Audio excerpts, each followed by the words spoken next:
Ini rumus yang luar biasa. Luar biasa. Silahkan dibuktikan rumus ini. Formula ini luar biasa. Ulangi. Di mana hati berada, di situ harta terletak. Sekarang gini. Dokter melayani pasien pakai hati. Bukan pakai tarif. Pakai hati. Percaya enggak? Dokter itu bisa mendapatkan uang melampaui tarifnya. Percaya sama saya? Saya ngasih pelatihan pakai hati, enggak pakai tarif. Ternyata saya mendapatkan balasan jauh melampaui tarif. Saya melakukan kebaikan pada siapapun pakai hati. Memberi pakai hati. Ternyata saya mendapatkan balasan jauh melampaui yang saya pikirkan. Sesungguhnya manusia itu punya sifat komplain. Punya sifat berkeluh kesah. Apabila ditimpa kesusahan, ia berkeluh kesah. Apabila ia mendapatkan kebaikan, ia suka lupa. Kecuali orang yang sholat. Satu. Alladzina hum ala sholatihim daimun. Yang kedua, sholatnya itu daim. Daim itu konsisten. Sholatnya itu terus saja dilakukan di situasi apapun. Nah, saya akan menjelaskan kepada ibu bapak sekalian bagaimana cara memperlebar konsep penerimaan supaya bisa memenuhi no complaint day. Satu, syaratnya apa? Harus sholat. Dua, sholatnya harus daim. Harus terus menerus pada situasi apapun. Berarti tidak bisa kita terjebak oleh sholat yang musiman. Ketika enak sholat, gak enak gak sholat. Ketika sedang rineh sholat, ketika sibuk gak sholat. Ini tidak akan menghilangkan komplain. Kita tata satu-satu dulu. Satu, sholat. Dua, sholatnya daim. Tiga, walladzina fi amwalihim haqqun ma'lumun. Orang-orang yang sadar bahwa dalam hartanya ada bagian tertentu buat orang lain. Itu tiga. Lisaili wal mahrum. Bagi orang miskin, bagi orang yang minta-minta, bagi orang yang tidak memiliki apa-apa. Ulangi lagi. Satu, sholat. Dua, sholatnya harus daim, terus menerus. Pak, kalau saya sholatnya terus menerus gimana dong? Apa saya bisa bekerja? Tuh, udah salah lagi. Sholat itu kan melekat artinya. Sholat itu melekatkan diri kepada Allah. Jadi ingat kepada Allahnya itu terus menerus. Itu maksudnya. Itu yang disebut dengan sholat yang daim. Yang ketiga, sadar bahwa pada harta yang ada pada kita ada bagian untuk orang lain. Bagian siapa? Bagian orang miskin, bagian orang yang minta-minta, bagian orang yang tidak mempunyai apa-apa. Yang keempat, mempercayai hari pembalasan. Pembalasan itu baik apa buruk? Baik apa buruk? Ya, pembalasan itu bisa baik, bisa buruk. Kan sudah dibahas di surat yang ke-99, ya kan? Semua yang baik akan dibalas dengan kebaikan. Semua yang buruk akan dibalas dengan keburukan. Kalau kita sadar dengan hari pembalasan, pasti kita akan melakukan yang baik-baik saja, karena pembalasannya pasti baik. Kan kita tidak mungkin ada yang menghendaki pembalasan yang buruk. Betul nggak? Pembalasan yang buruk pasti dari tindakan yang buruk. Pembalasan yang baik dari tindakan yang baik. Itu yang keberapa? Yang keempat. Yang kelima, takut akan azab Tuhan. Yang keenam, Orang yang memelihara kehormatannya, ya. Jadi kehormatan. Li furujihim hafidun. Yang ketujuh, orang yang memelihara amanah-amanahnya.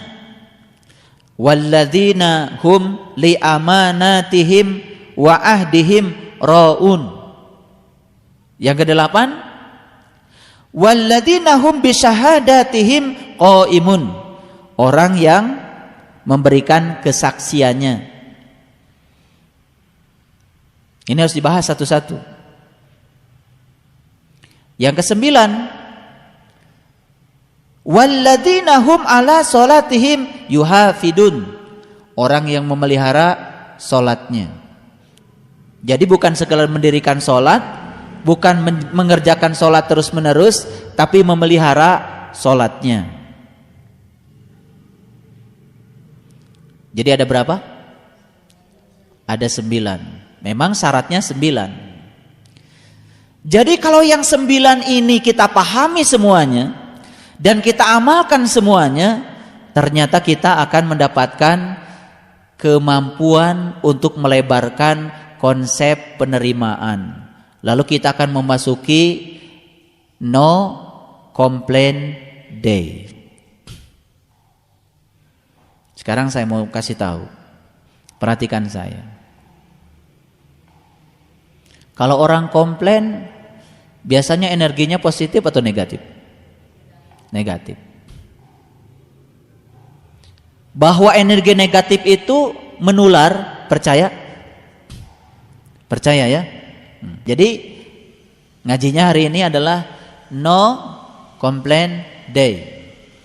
Tidak ada lagi komplain setelah hari ini.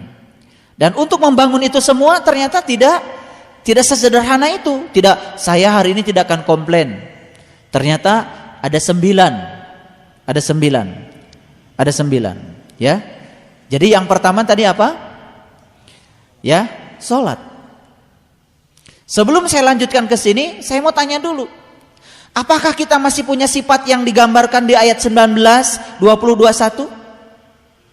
Masih suka komplain, berkeluh kesah, betul?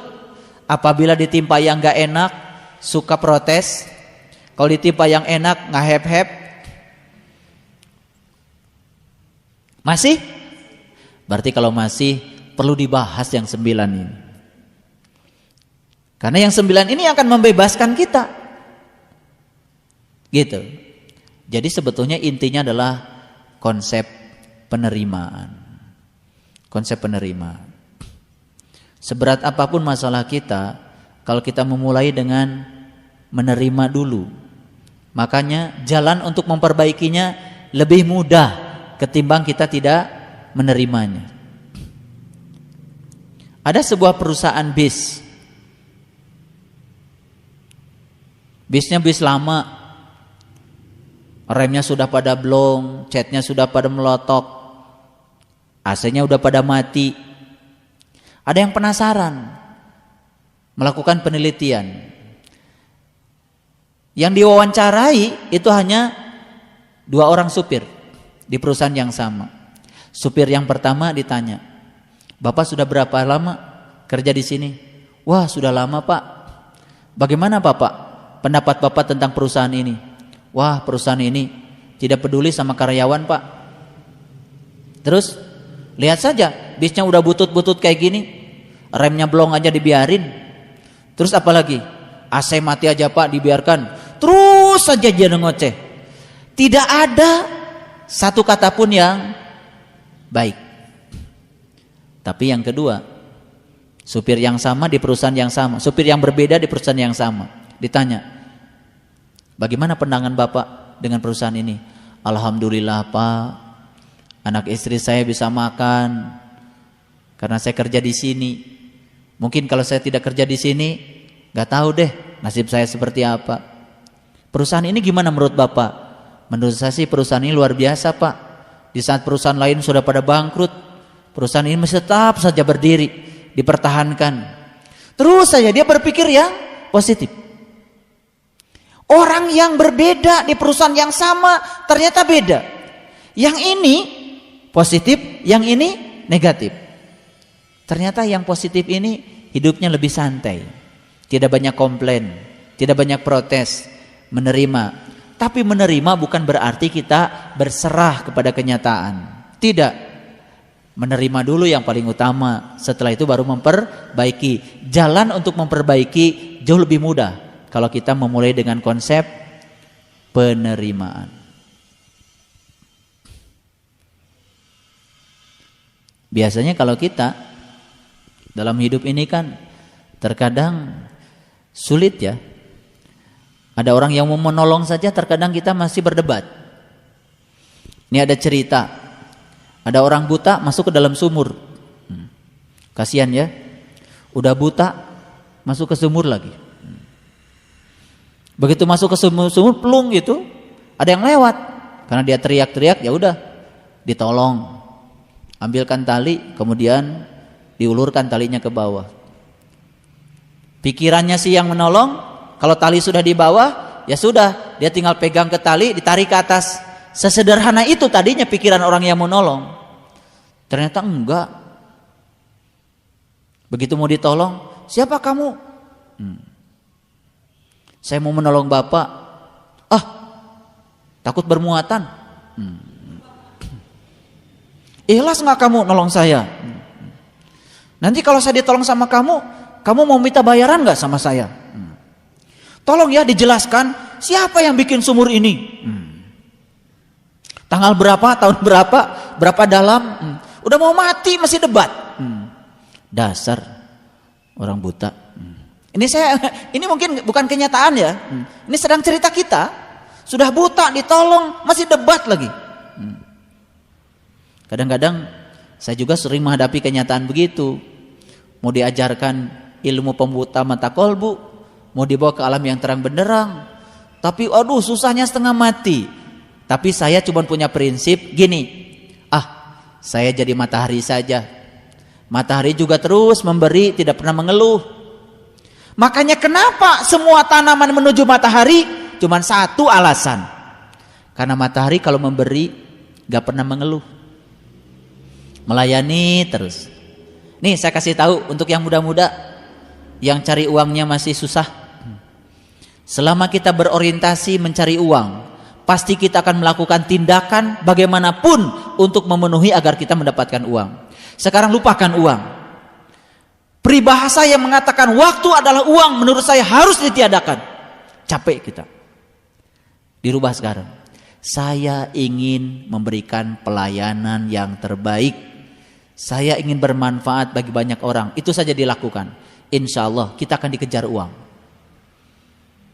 Jadi tidak usah mengejar uang. Lakukan pelayanan yang terbaik, pasti semua akan berpusat pada kita. Sekarang sekali lagi, tanaman apa di bumi yang tidak menghadap matahari? Gak ada. Semua menghadap dia. Kenapa semua menghadap dia? Kenapa semua menyenangkan dia? Cuman satu alasan. Karena dia memberi dan terus memberi. Ternyata hukum memberi pasti menerima. Karena matahari memberi tanpa minta balasan, memberi tanpa keinginan, memberi dan terus memberi tanpa pilih kasih, maka semua pohon menghadap dia. Saya ingin kasih tahu, kalau kita membuat pelayanan pada siapapun, semua orang pasti akan menghadap kita. Semua rezeki akan berpihak pada kita. Semua kebaikan akan menuju kita. Rumusnya cuma satu.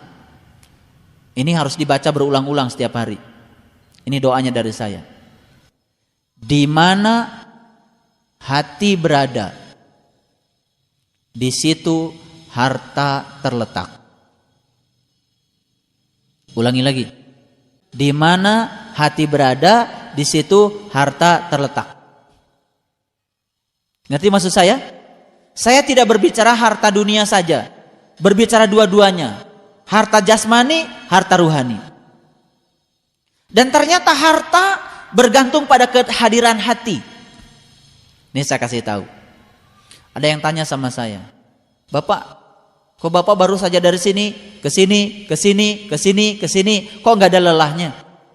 Saya bilang, Sebetulnya saya kelihatan oleh kamu bekerja. Saya tuh sebenarnya nggak bekerja. Kenapa? Karena saya melakukannya senang. Ketika kita melakukan pekerjaan dengan senang, sebetulnya kita sudah berhenti bekerja. Sekali lagi, ini rumus yang luar biasa. Luar biasa. Silahkan dibuktikan rumus ini, formula ini luar biasa. Ulangi, di mana hati berada, di situ harta terletak. Sekarang gini, dokter melayani pasien pakai hati, bukan pakai tarif, pakai hati. Percaya nggak? Dokter itu bisa mendapatkan uang melampaui tarifnya. Percaya sama saya? Saya ngasih pelatihan pakai hati, nggak pakai tarif. Ternyata saya mendapatkan balasan jauh melampaui tarif. Saya melakukan kebaikan pada siapapun pakai hati, memberi pakai hati. Ternyata saya mendapatkan balasan jauh melampaui yang saya pikirkan. Jadi semua satu. Di mana hati berada, di situ harta terletak. Jadi kalau ingin kaya, gampang. Hadirkan hati. Melakukannya harus senang. Makanya saya bilang tadi, tidak semua orang sibuk sukses. Dan tidak semua orang yang tidak sibuk tidak sukses. Saya akan menggunakan sukses dalam dua terminologi. Ada sukses menurut ukuran umum, ada sukses menurut ukuran pribadi. Dan itu berbeda. Kalau ukuran umum, dia sibuk, mobilnya banyak, rumahnya banyak, depositonya banyak. Ukuran umum, sukses. Padahal kalau ditanya dia, setelah itu pengen apa lagi? Pengen tambah banyak lagi. Dan mungkin dia merasa belum sukses. Beda ukuran pribadi dengan ukuran umum. Ukuran pribadi itu ternyata sangat unik. Saya menilai kesuksesan bukan dari sisi itu. Saya melihat dari sisi hasilnya. Kenapa? Ketika saya melakukan suatu tindakan tertentu, berdampak apa? Dampak tidak selalu uang. Makanya sekarang berhenti, dan jika perlu coret kata-kata waktu adalah uang. Ganti, waktu adalah pelayanan. Ganti. Lebih dahsyat, waktu adalah pelayanan. Sekarang berusahalah untuk melayani siapapun. Berusahalah untuk membaikan siapapun. Berusaha untuk menolong siapapun. Percaya sama saya, tidak usah memikirkan apa yang kita dapat. Semesta akan membalikan semuanya pada kita. Dan itu sudah terbukti luar biasa. Jadi sekarang berhenti mencari uang, tetapi memberikan pelayanan terbaik. Pasti kita akan dikejar oleh uang. Dan pelayanan adanya di mana? Di hati. Saya kasih tahu. Pernah nggak ngasih tukang parkir besar? Pernah? Sering saya melakukannya. Cuman karena hal yang sepele.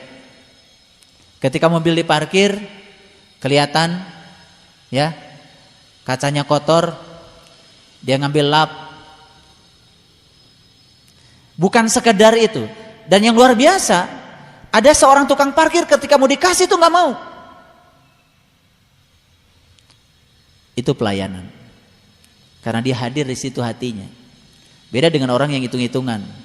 Sekian mobil, sekian itu, dia hanya mendapatkan sekian saja. Di situ pelayanan. Pernah nggak datang ke tukang cukur, nggak disuruh tukang cukur tiba mijit semua, enak gitu. Pasti tidak mungkin kita ngasih 8.000. Pasti ingin ngasih 20.000, bisa jadi 50.000. Betul? Jadi sekarang apa yang harus kita lakukan? Merubah. Jadi keyakinan yang salah di masa lalu, rubah. Keyakinan yang salah, yang tidak produktif, yang telah membelenggu kita, hancurkan.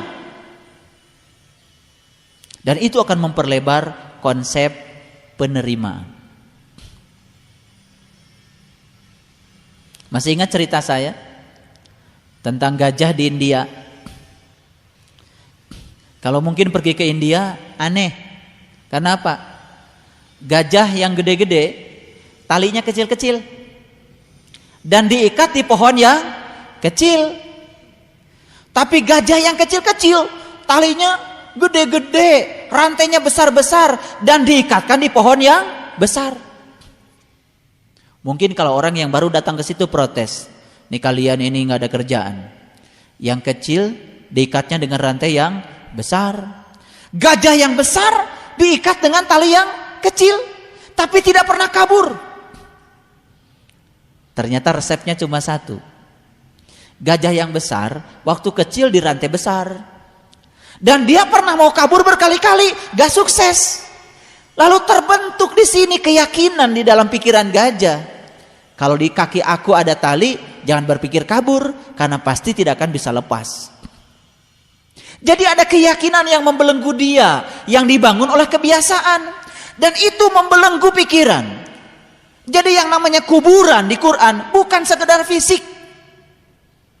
Keluar dari kuburan yang fisik ini mudah sekali, tapi keluar dari belenggu yang non fisik, yaitu belenggu pikiran. Ternyata itu yang telah menawan banyak orang di kehidupan masa lalunya, lalu dia sulit untuk berubah.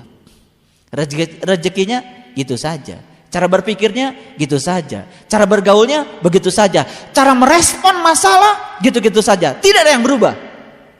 Kenapa? Ada keyakinan yang salah yang membelenggu, tapi kita tidak pernah periksa itu. Jadi kenapa si gajah yang besar tadi tidak kabur, berputar-putar saja di pohon yang kecil? Karena dia sudah berhasil dibelenggu.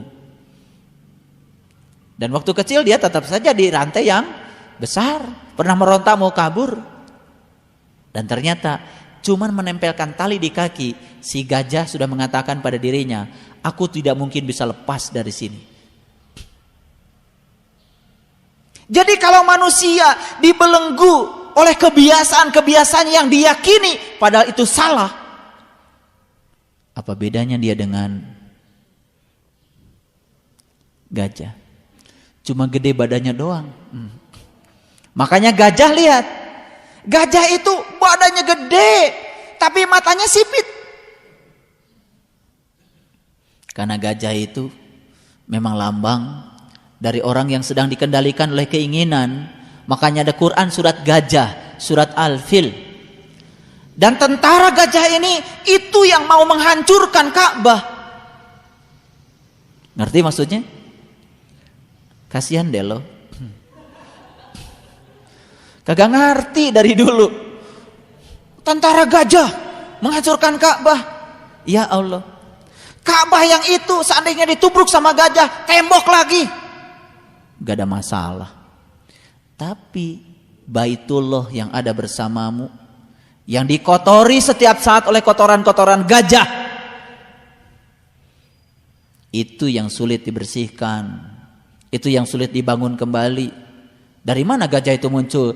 Gajah itu besar tubuhnya, sempit matanya, besar keinginannya, tapi sempit sudut pandangnya.